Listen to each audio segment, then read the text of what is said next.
It's All Today live from the couch. When it comes to relationships, are you looking for some good advice and maybe a reality check? Well, then we know who can help. Relationship expert Siggy has been there, done that, and she's on the couch to share what she's learned about her own sometimes bumpy road to finding a soulmate. So I want to review this. You have been called a general of love who has seen the front lines of war. Yes. Your ex was in the wedding party at your second wedding. Yes, my ex-husband. How did that work? Well, there's no guarantee that any relationship is ever going to work. And here I was my whole life being the one that everybody ran to for advice. Got married, had 2 beautiful kids, and 8 years later, we've wound up heading separate ways. So we got divorced, I'd like to say with class and dignity, because my ex-husband is classy and dignified. And we became great friends. I matched him with a woman who's more suited for him, and he's never been so happy. And 7 years later, I found the man, the lid to my pot, as cheesy as it sounds, and my ex-husband, Mark, was my husband, Michael's best man at the wedding. That is such a beautiful story. And you know who gets the benefit of this? I My think? children. Your children, so. Yeah. absolutely. Yes. Look at mom and dad working together. That is awesome. And it's about biting your tongue. And listen, my kids are very, very happy. Mark has the keys to my house. He's in. We vacation together. We just got back from Nantucket with his girlfriend and the kids. And they know mommy and daddy, you know, grew apart. They love each other very much, but you got to lead by example. And not every situation is going to be like mine. Sure.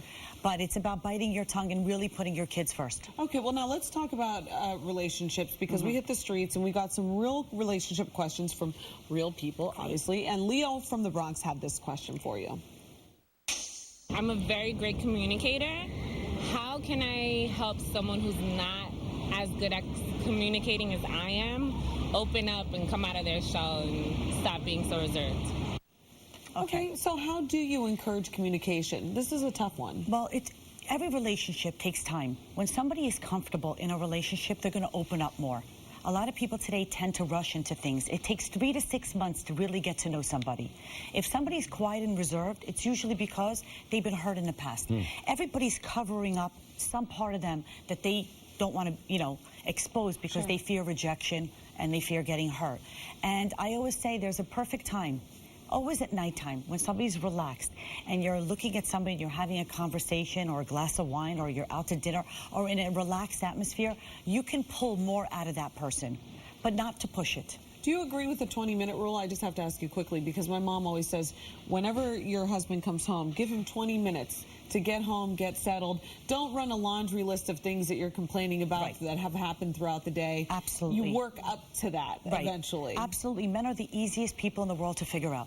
They want sex, they want a good meal, and they want a woman who's not a nag. It's very simple. You ask a woman what she wants. It's like, do you have 20 hours? But when my husband comes home, I take a deep breath and I say, hi, sweetie, how was your day today? How many cars did you sell today? Beautiful. Anyway, it's Joshua and Sophie's bathroom. This is not, I wait until I See, I okay, good, good. Okay, next up, Liz has a question. Let's take a listen. Okay.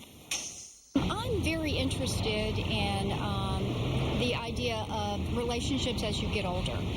I think when you're younger, you are excited with the chemistry and the spark is there.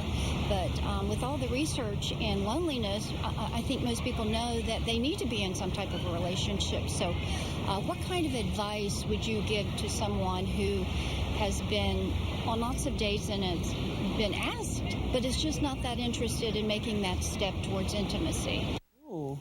Well, the first thing that says to me about Liz is, who hurt you in the past? What's the point of being in a relationship and going out on dates if the end goal is not going to be intimacy? Well, let me ask you this, though. Maybe following up on what Liz is asking. My mom's new boyfriend is 97 years old. God bless her. Because my dad passed away. So some people find themselves with, you know, widows, widowers. What if they want to move towards intimacy? Well, they should move towards intimacy. There's no time limit on love. Everybody is worthy of love. But you can't keep on dating and dating and dating and not give of yourself because you're afraid of being rejected or you just don't want to be in an intimate relationship. There's nothing more important than love and giving of yourself and not giving somebody else the power to not put you in the driver's seat because you're afraid of getting hurt. Yeah, well, I mean, I can see where you're going with that because I think that it's harder. I think it's hard for older people to get back in the dating pool anyway because they're so used to their own routine and the way that their lifestyle. It's 50-50. You got to compromise. If you want it, you got to give up of yourself. Okay, well, now, just because you're married doesn't mean that you still don't need relationship advice. And so we have a couple here that had a couple of issues. Let's listen to what they had to say. I wonder how to split family time around the holidays between his family and mine as they live in different cities. Seems like I'm always doing the laundry. How do I get her to do the laundry? Yeah, good luck with that one, buddy. Communication. A relationship is like a car. Picture the car that you love. If you don't put gas in the car's not going to be able to move from point A to point B. In every relationship, just because you have that marriage certificate or you're living together, doesn't mean you have to stop communicating. Honey, listen, I'm doing the laundry on Monday, Wednesdays, and Fridays. Can you pick up the load on Sunday? It's about, you know, talking, communicating, and saying, listen, Thanksgiving we spent with your family last year. How about this year? My family's kind of feeling left out. Can we split up the time? And it's all in your approach of not saying, I'm sick of doing the laundry. You got to do the... Well, and it's not mind reading either. Right. You know, I'm not a mind reader. I don't know what is bothering you today. So if you don't tell me, I can't fix it. Communicating and your approach on how you say it. Well, there is one tip for guys. If you want to get out of doing laundry, bleach one of your wife's Ralph Lauren pajamas. That is you will never be allowed to do laundry again. He is so what about the trend of people not getting married? I love it. Marriage is not for everybody. Goldie Hawn and Kurt Russell, successful. You don't have to have a piece of paper to prove that you are, you know, a lot of people are not meant to be married. They're meant to live together. It's fine. It doesn't matter. The bottom line is that you're in a relationship. And a relationship, it takes two to tango. You can't sit back and say, oh, I'm married. I'm not going to work at it. There's got to be agreement. I mean, you both got to be on the same page. Right. I mean, one if somebody can't just want keeps marriage, waiting for the ring. Yeah. I know. Listen, when you're a woman and your biological clock is ticking or you want to be married for the sake of having kids or that's what you want, there's a rule. You're in a relationship, 6 months rule. After 6 months, it's time to say, listen, I want to know where we're heading with this.